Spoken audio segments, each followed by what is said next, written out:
do Senhor Jesus para sua vida, meu amado irmão. Que alegria poder estar com vocês nessa terça-feira. Estamos juntos mais uma vez para mais um café diário. Que Deus possa abençoar o seu dia poderosamente. Que esse dia seja muito abençoado em nome de Jesus para a nossa vida. Que possamos desfrutar do livramento e do cuidado de Deus nesse dia tão especial. Eu quero compartilhar com vocês nessa manhã de terça-feira, no nosso café diário, o livro de Jó, capítulo 42. Você que pode, abra sua Bíblia, abra o seu smartphone, ou você que está no seu local de trabalho, abra seu computador, ou até sua Bíblia mesmo, né? A gente sempre está com a Bíblia na bolsa. Abra sua Bíblia em nome de Jesus. Livro de Jó, capítulo 42, diz o seguinte: Então respondeu Jó ao Senhor e disse: Bem sei que tudo podes, e nenhum dos teus pensamentos pode ser impedido. Quem é aquele que dizes tu, que sem conhecimento encobre o conselho? Por isso falei do que não entendia, coisas que para mim eram maravilhosamente, e eu não a compreendia. Escuta-me, pois, e eu falarei. Eu te perguntarei, e tu ensina-me. Com o ouvido dos meus ouvidos ouvi, mas agora te veio os meus olhos. Por isso me abomino e me arrependo no pó da minha cinza. Meus amados irmãos, esse é o último capítulo que leva o livro de Jó. Se você alguma vez já ouviu falar da história desse personagem chamado Jó, você vai perceber que esse personagem inicia o seu livro contando todas as riquezas, todas as coisas maravilhosas que esse homem possuía. Jó era o homem mais rico da sua época. Jó era um dos homens mais influentes, mais respeitado, mais sábio da sua época. A sua riqueza era incontável.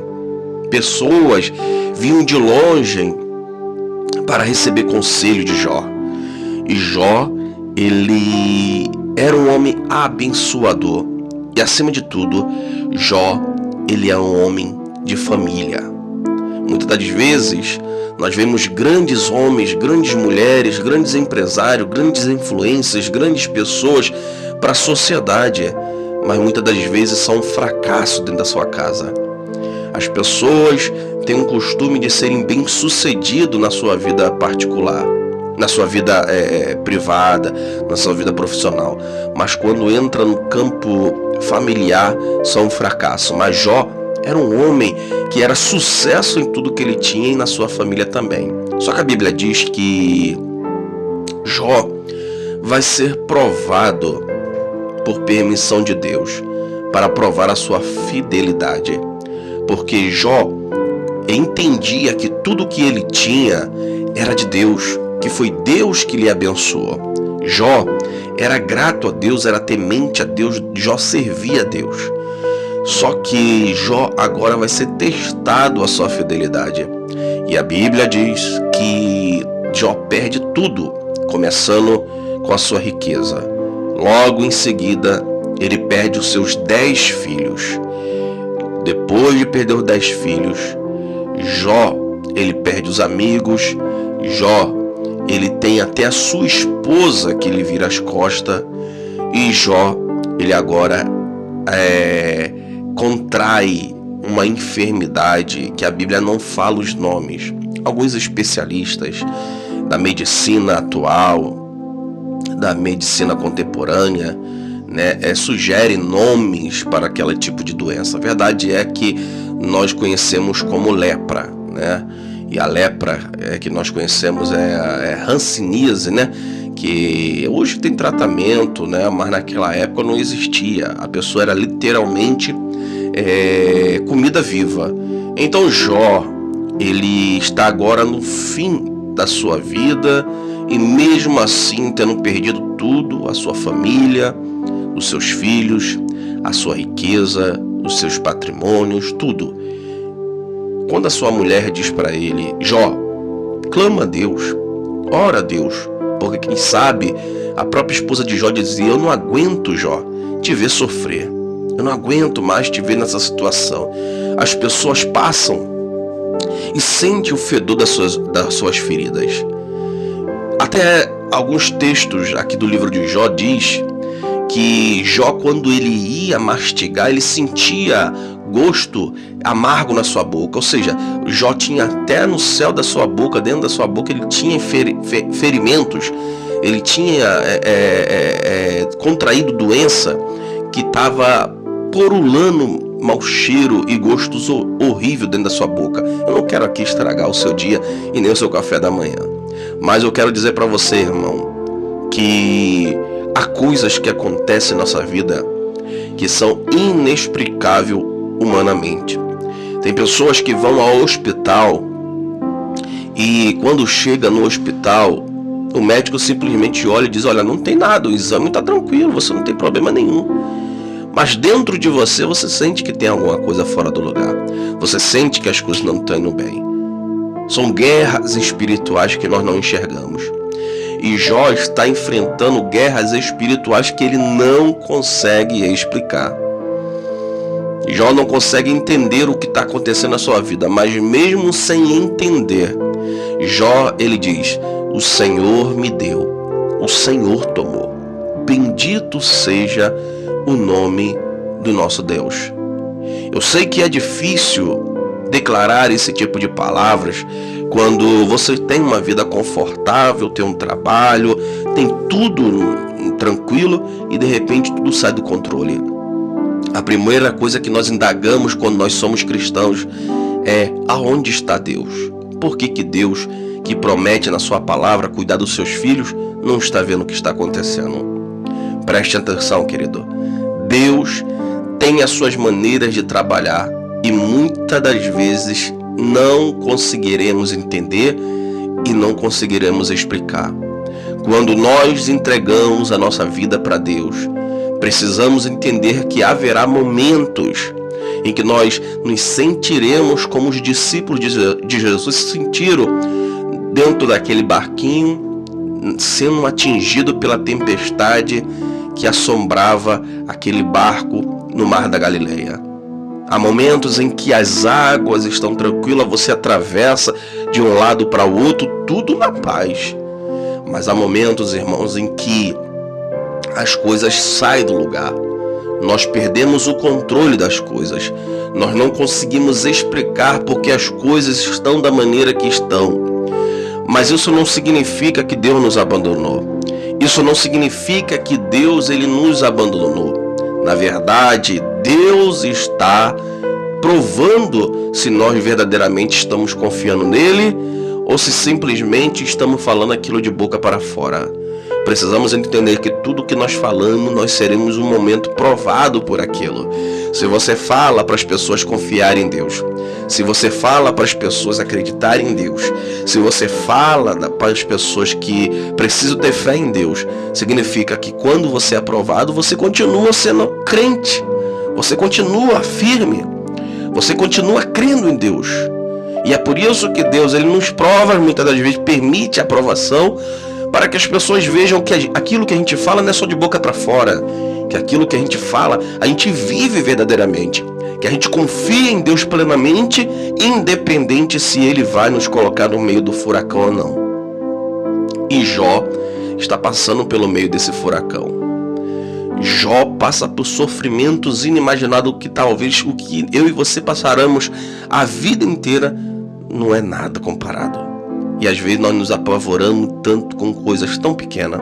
Eu digo porque eu também me incluo. Quantas das vezes eu me apavoro, eu me assusto, eu me espanto com os problemas da vida que falo assim: meu Deus, como que eu vou conseguir superar essa situação? Coisas que fogem do nosso controle.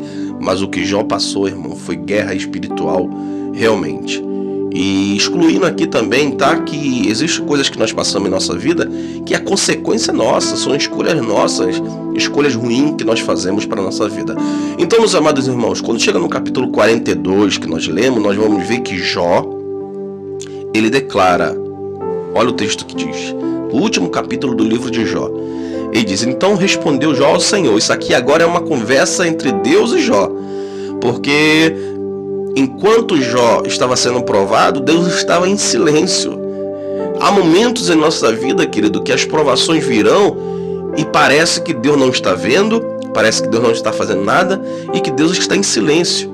Só que agora Deus está conversando com Jó e Jó diz o seguinte, olha, então respondeu Jó ao Senhor, ou seja, Jó está conversando com Deus.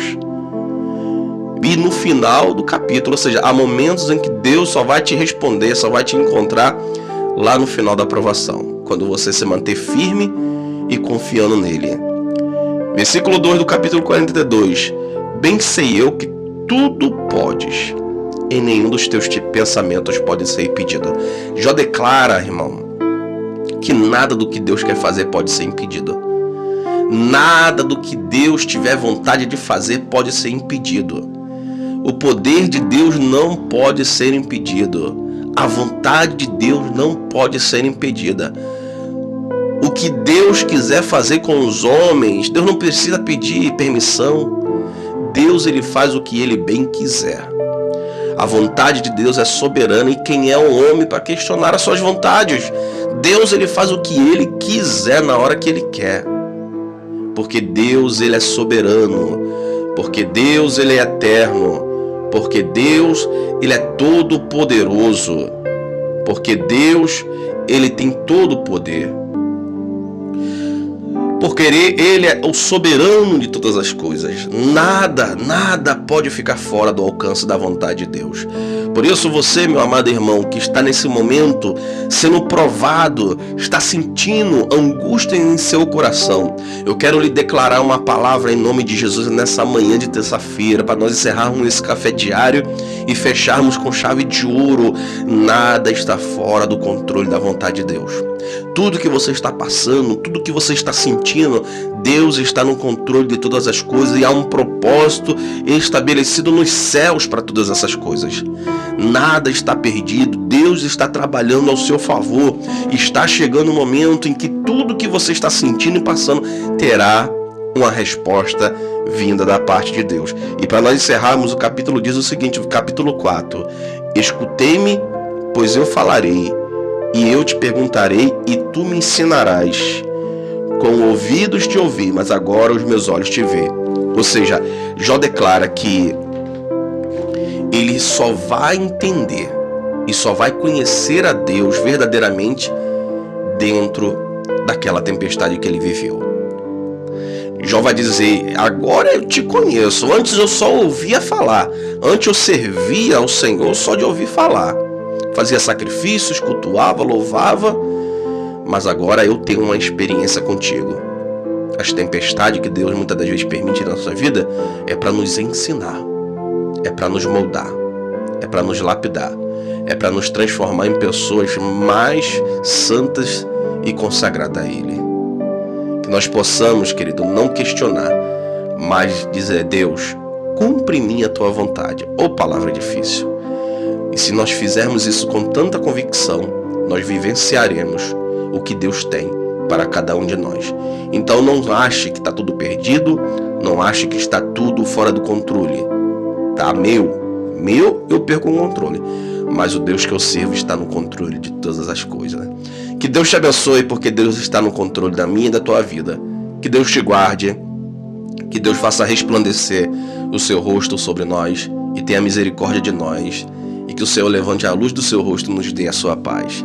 Ótimo dia e até o nosso próximo encontro. Em nome de Jesus.